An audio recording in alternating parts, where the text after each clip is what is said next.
Well, here we are, and we have a timer. 7 hours and 38 minutes until the game. So, there's 968 tickets left, as well as low as $3,002. Okay. But let's talk about this game. Imagine you're not going and you're just going to watch from home. So, Kansas City Chiefs and Philadelphia Eagles. Who's going to win this game? Both are very identical in what they did during the year. You can see they got 14-3 records, first in their conference. They scored literally the same exact amount of points during the season, to the point, the same number.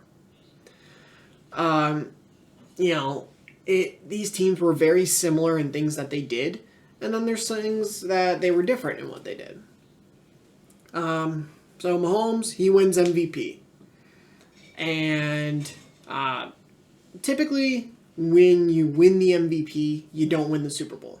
We have not had the MVP of the NFL win the Super Bowl since 1999. Literally, the MVP of the NFL has not won the Super Bowl in the 21st century. So that is, quite shocking. Though, at least to me, if anyone were to do it, it's Mahomes. That's just my opinion. If someone's going to do it and break that streak, it would be Mahomes. Next, whoever leads the league in passing tends to not win the Super Bowl. I don't have the exact year on that. But Mahomes led the league in the NFL in passing yards. And not only that, he broke the record for yards in a season with like 5,600. So there's that. When you go up against the number one defense in the NFL in the Super Bowl, guess what? You tend not to win. And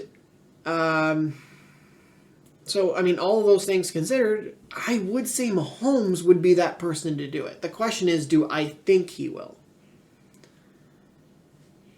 No. I'm going to say no, and I'm going to list a couple of reasons. Some are logic. Some are just not necessarily voodoo, but curses, kind of. So Mahomes, great player, but there's the stuff where, hey, when you do this, we have seen historically, you don't win the Super Bowl. Philly has the number one defense. They have a great running game. They can throw. Jalen has been kind of resting his shoulder since he came back. He had the bye week. He played week 18. Had a bye. Played 2 playoff games. Had another bye week. So he's had some time for it to heal a little bit more. So I think he's going to be able to throw better than what he was. Mahomes, obviously, his ankle has gotten better. Having this bye week between the championship game and the Super Bowl. And Mahomes, he has been able to rest his ankle. He played pretty well in the AFC Championship with that ankle injury. And the fact that now he's had time for it to heal, I think is going to benefit him greatly. And that's kind of like a but I think it's going to benefit him a lot. So there's those things where it's like, oh, that's an odd stat, or that's an odd trend. There's a thing where if you take the Rocky statue in Philadelphia, and historically, when opposing fans have put something on the Rocky statue for like, hey, our team, that team loses.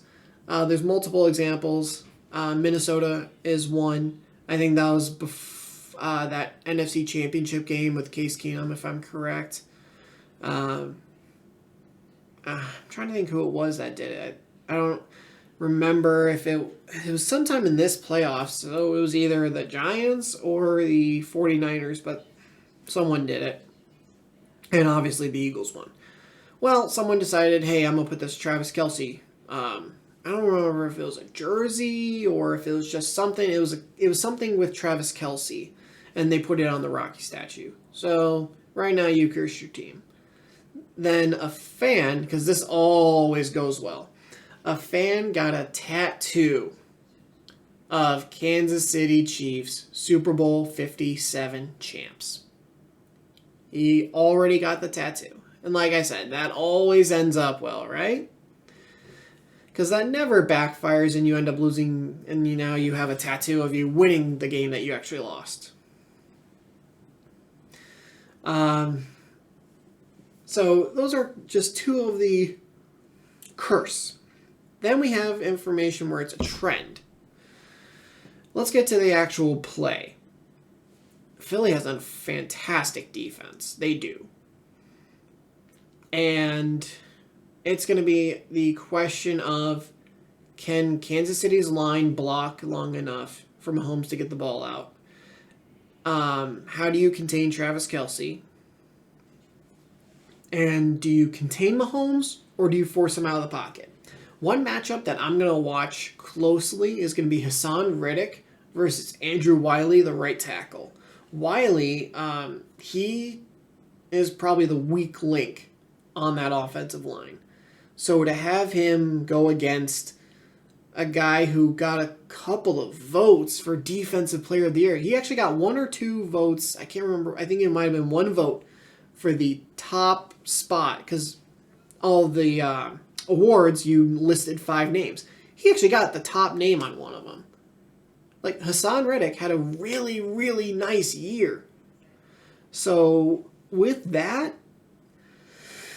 matchup's going to be interesting. Another thing I'm going to want to watch is how they play Travis Kelce.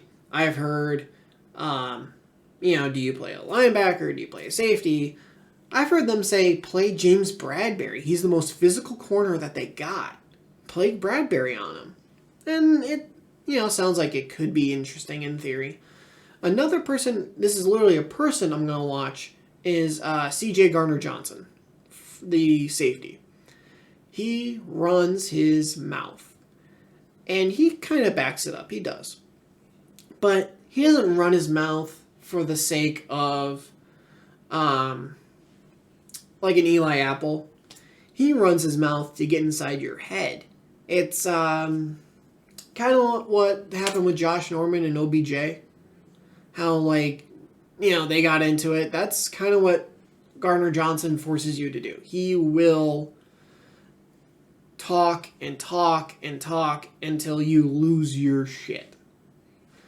The Chicago Bears receiver, I'm trying to think who it was.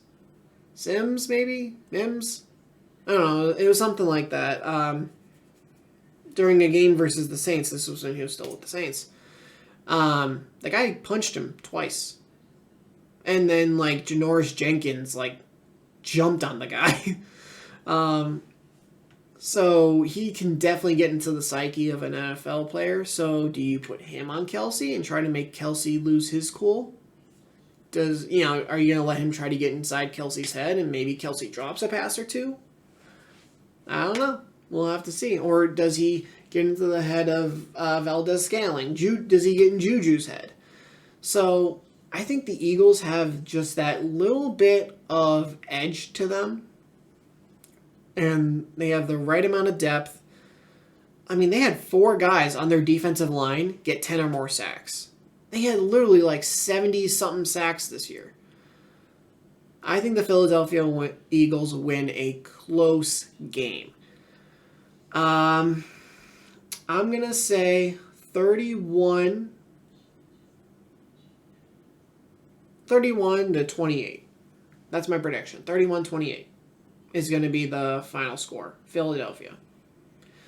That's all I got. If you guys did enjoy this, please leave a like on the channel. And if you're new, hit that subscribe button and turn notifications on so you know when I'm posting videos. I'm going to have a video talking about this, within the next couple days of what I think of the Super Bowl.